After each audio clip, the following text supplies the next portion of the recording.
best part was I was with a group of people who loved to stitch.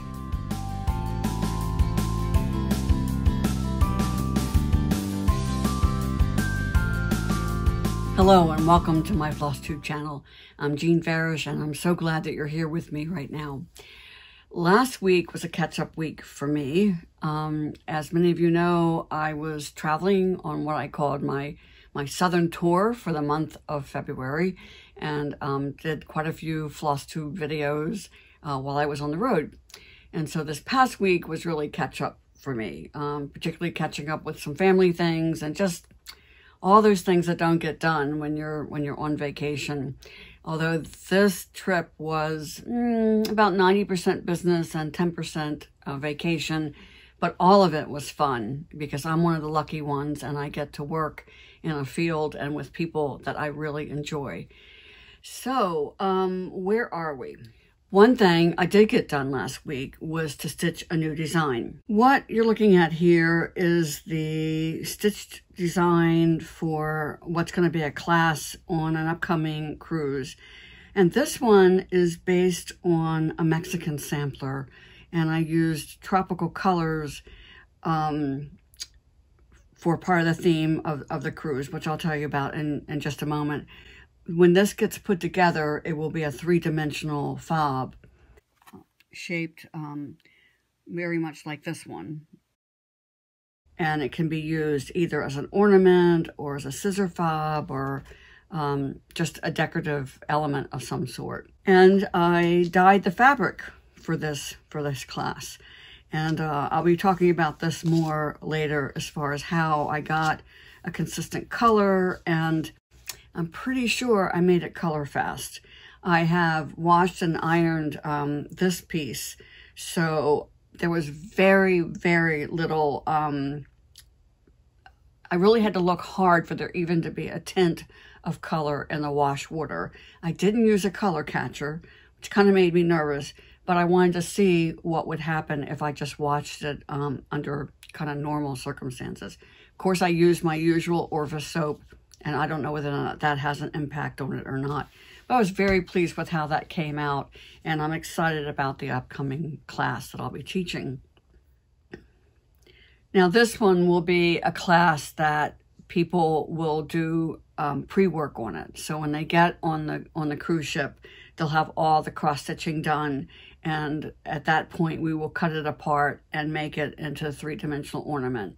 So that's kind of what I have planned for that one.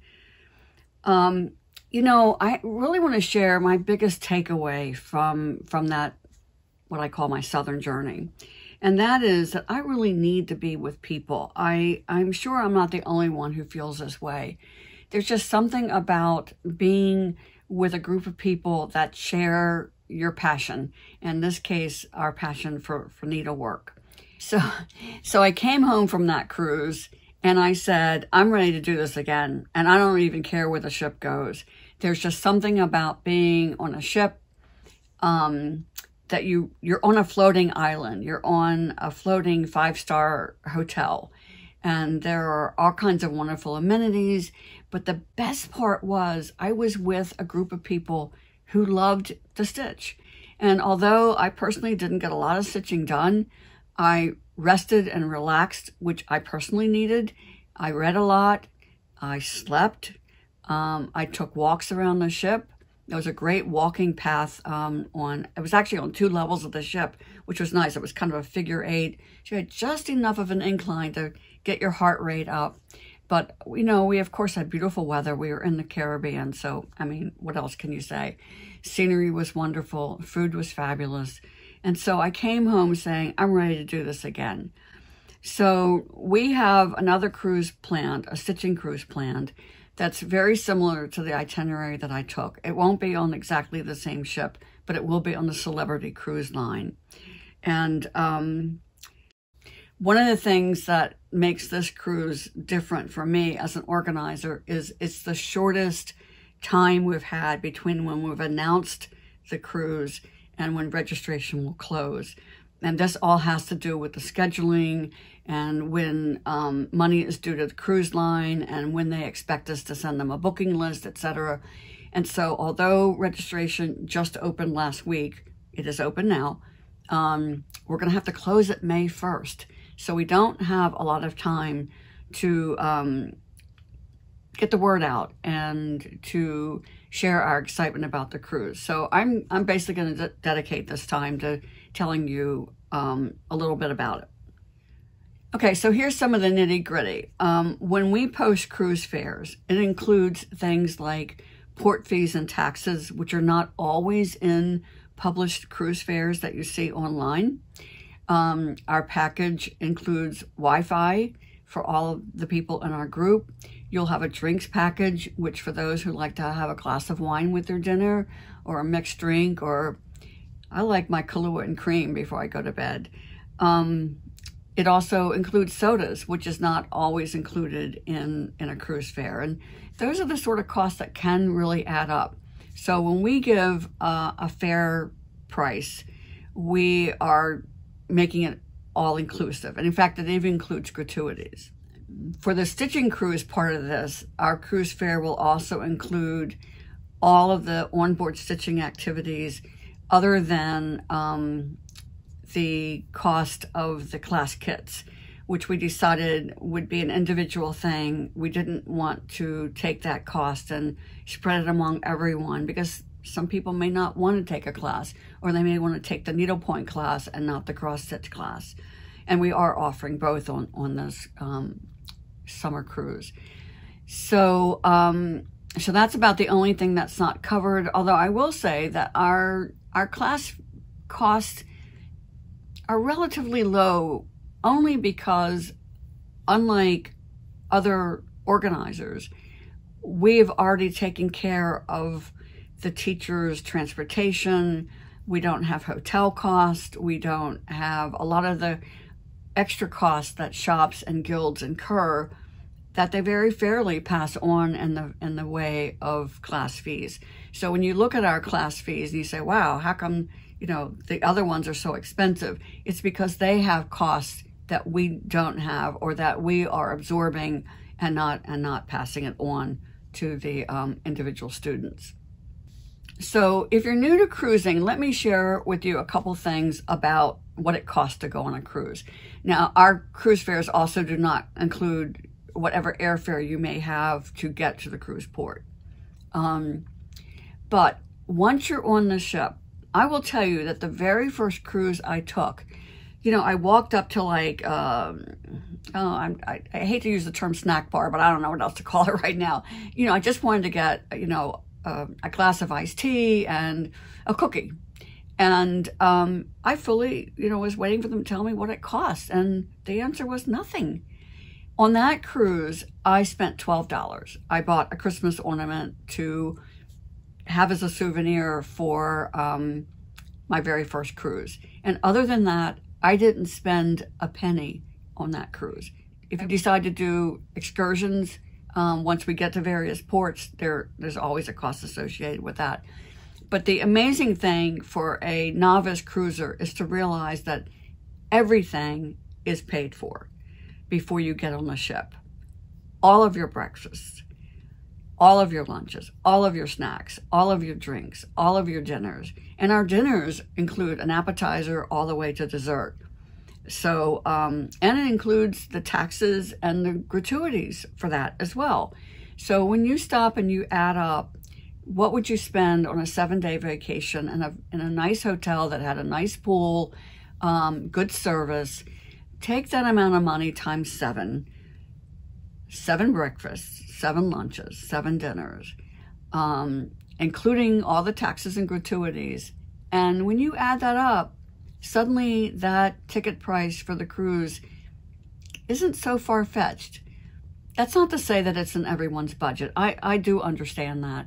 But if you do have a travel budget, you know, and you've never cruised before, these are some of the things that you may not have thought of in the past. So again, in the effort of full exposure, what other expenses can you expect? Well, they do have a spa on the ship. So if you go for a pedicure or a manicure or a massage or any one of the wonderful treatments that they have, then yes, there's a fee for that. your shore excursions, there's a fee for that. And of course the classes, which again, we will keep as reasonable as we can. So let's talk about the ship and the cabin types. In the photos I'm about to show you, all of the beds can be split into 2 twin beds. So that's not an issue with any of these cabin types. Okay, we basically, I'm just going to break this down into 3 simple types of cabins. The one that I enjoy most has a balcony with sliding glass doors that, you know, it's private. I can just walk out, and it's not huge. There's room for 2 chairs and a table, but just a nice place to enjoy the tropical breezes. It's a nice place to read, a place to have a cup of coffee in the morning, a place to stitch when you're not, you know, up for being with a group. So that's kind of my favorite one. And on Celebrity, they refer to that as a veranda rather than a balcony. And then there's the type that they refer to as an inside cabin, which of course, as its name would imply, is not going to have a veranda. But for many passengers, it's the ideal choice. And there's what's called an ocean view cabin, which again does not have a veranda or balcony, but it does have a window with a view. So which type of cabin should you pick? I think it depends on 2 things. It depends on your budget, and it depends on kind of, I want to say like your personality or how you like to spend your time. If you plan on being with people all the time, and your cabin is a place to take a shower, change your clothes, and sleep, and that's about it, then hey, those inside cabins are a bargain. I mean, at less than $1,000 a person, you're on a 7-day cruise, and everything else, all of your other amenities are the same. So you can be sitting at a table next to somebody who had the most expensive suite on the ship, and you have the least expensive, but your service is the same. The food that you're served is the same. So again, if your cabin to you is just a place to, like, you know, wake up in the morning, take your shower, throw on some clothes, and go be with people all day long, and the next time when you're coming back to your cabin is when it's time to go to bed, then I would say, man, those inside cabins are, you know, the way to go. If you're someone who needs a little bit more time to yourself, then either the interior, either the ocean view or the veranda might be a pick. We also have suites for people who want a little bit more space.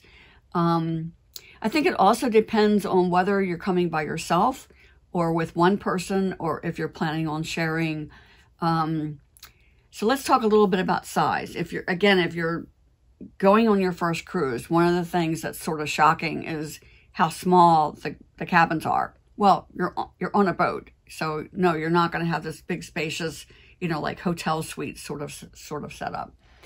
They are incredibly efficient. There is so much storage space that on this last cruise, my roommate and I had space left over that we never even filled up with our stuff.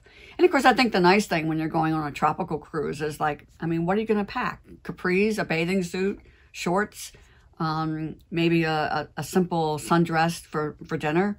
And that's about it. So, you know, we don't have a lot of stuff.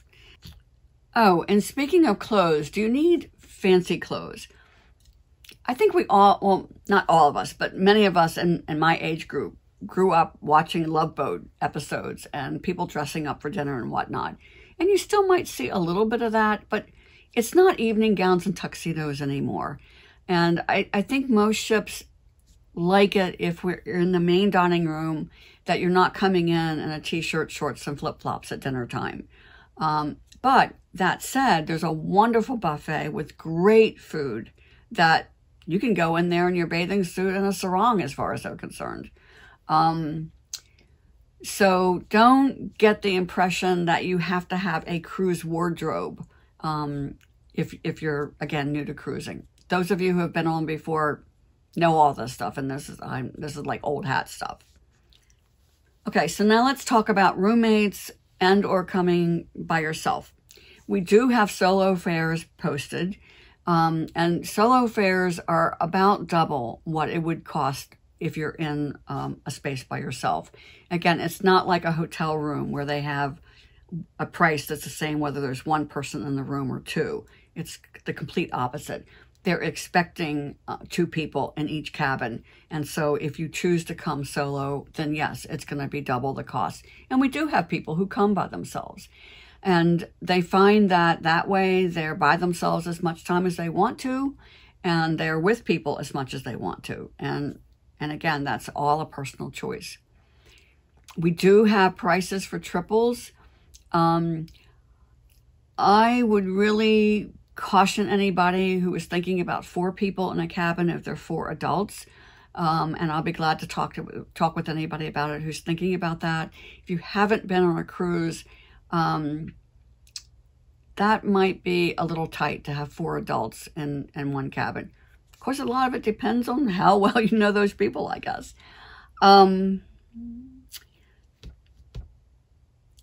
So if you do want a roommate, how do you go about finding one if you don't automatically have somebody you could call up who you know loves to travel and you know loves to stitch? Well, first of all, your roommate doesn't have to be a stitcher. These cruises have entertained people for years and years and years before we came along with our idea for a stitching cruise. So there's plenty to do on a cruise ship if you're not stitching. So let's get that out right now.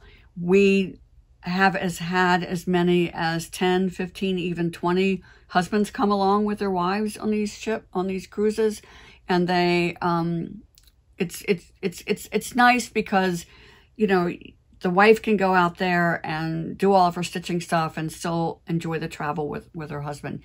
And I'll apologize right now for you men out there that are watching this, and please don't write me about it. Yeah, so you guys, if you stitch and your favorite travel partner doesn't, then that's not a reason that you have to come by yourself. That's what I'm trying to say here. Okay, so let me go back to the question of what do you do if you would like to have a roommate and you don't have somebody in mind? Well, you can use social media. And if you belong to stitching groups, just post and say, I'd like to go on this cruise. Sounds great. I don't have a roommate. Is anybody interested? And then take the time through email, phone calls, whatever, to get to know that person so you have an idea of how compatible you're going to be. We do not match up people, but if people write to us and tell us that they are looking for a roommate, then we have at times then emailed other people and said, we've had this inquiry. Can I share your email address with this other person? And we're happy to do that. But we're not going to match people up. We really feel like that's something that you have to do on your own. In using social media, don't forget just to post it on your own timeline, because you never know who you might know through committees, the PTA, church, your neighborhood, a long-lost cousin. I mean, there are lots of people you know who might be interested in coming on a cruise with you. And again, they don't have to be a cross-stitcher or a needle pointer to come and enjoy it and enjoy time with you as well. I think it's a good idea when you're making these posts to include a link back to the cruise information so the person kind of knows going into it what it's going to cost and of course the time of year and whatnot. So let's talk about the time of the year. And yes, it's July, and yes, it's in the Caribbean. But do keep in mind that the Caribbean is in the tropics, which sounds hot for the summer, but that also means that they have a climate that's very similar year-round. So it's not going to be 100 degrees. I mean, if it is, that would be very, very unusual. I looked up the temperatures of the places that we're going, and the average temperatures are between the upper 70s and the low 80s. So unless you live in the Pacific Northwest or New England or Canada, I don't think that you can expect it to be a lot hotter than it is where you live. And depending on when you live, it could be a whole lot cooler. And of course, remember, most of the time we're on the ship, and there's always those nice ocean breezes. And of course, keep in mind the ship is air conditioned. So that's about it. I might think of something else to add before I post this, edit back in. about an hour ago, I finished up a wonderful Zoom gathering with people that are stitching America Land that we love. And at that point, I was getting kind of tired. I taught 2 classes today at Stitch Point, and then, of course, drove home. Not that far. It's about 40 minutes. And I was telling everybody as I was signing off that I was getting kind of tired. But then I got my second wind to decide to get this episode made so I can share the information with you. And I hope that as you sift through all this and think about it, man, I would just love to see everybody on this cruise. I dubbed this the 2022 summer vacation cruise because I started thinking about how it was when we were in school and looking forward to summer vacation and doing things with our friends. And that is at the heart of this whole cruise. It's just being able to just relax and enjoy stitching time along with great service, fabulous food, and some pretty scenery as well. Before I sign off, I want to share a little cross-stitch wisdom that was posted on Facebook by a friend of mine, and she'll know who she is. She was responding to someone else's comment, and this is what she wrote. That is the best thing about cross-stitch. It waits for you just as you left it. It doesn't need redoing like the dishes or the laundry. It just waits until you've had time to stitch again. So keep that in mind with our favorite hobby here. So between now and next week, I hope that you stitch happy and stay safe, and I'll see you then.